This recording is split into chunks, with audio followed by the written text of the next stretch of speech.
So the Fluoride Free Thames presentation, we believe, with the intention again to extend water fluoridation across New Zealand, is unethical, not merely because it denies choice, but because it is unsafe, doesn't do the job it's supposed to, and is no longer the only way to tackle tooth decay, and therefore denies every New Zealander their health consumers' rights, the cornerstone of ethical health practice and what keeps them safe. The Cartwright inquiry into the cervical cancer scandal at Auckland's Women's Hospital resulted in our health consumers' rights regulations that gives individuals receiving health services the right to informed consent, services appropriate to individual needs, with minimisation of harm and the right to refuse or withdraw consent at any time.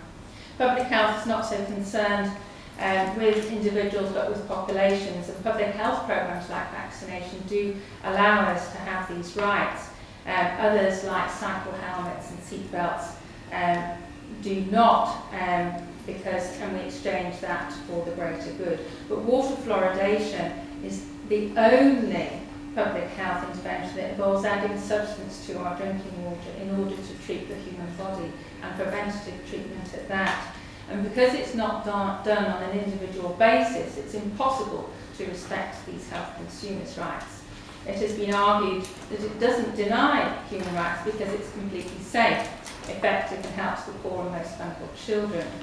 However, if you follow the paperwork on this stance, it goes right back to 1957 and the Commission of Inquiry into the Fluoridation of Public Water Supplies. And on page 3 we see their conclusion regarding this, that the issue concerning rights of individuals has practical importance only after a decision is made that fluoridation is a desirable process, 2, that the benefits of fluoride cannot effectively be made available by alternative means, and 3, that it is completely safe. And this process would be unacceptable if it were ineffective or hazardous. So much has changed in 60 years when they believed that water fluoridation was safe and the only effective public health practice. They didn't know that the main mechanism of action is directly on the teeth and not through swallowing it. They didn't have fluoride toothpaste.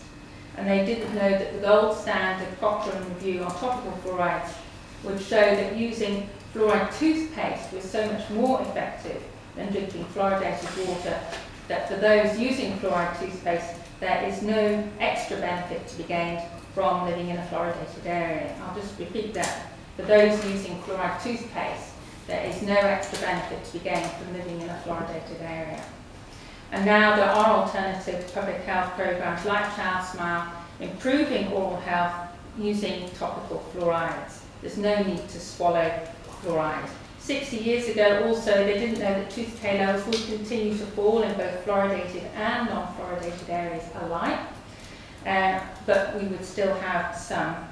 If we look at the 2015 statistics, the latest published, we find that 41% of 5-year-olds in New Zealand still have some evidence of tooth decay, which makes them, by definition, those most at risk of further tooth decay, and these are the ones that we need to help.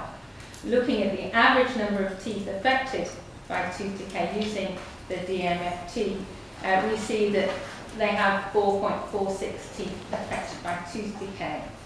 In fluoridated areas, they have 4.39 teeth affected by tooth decay.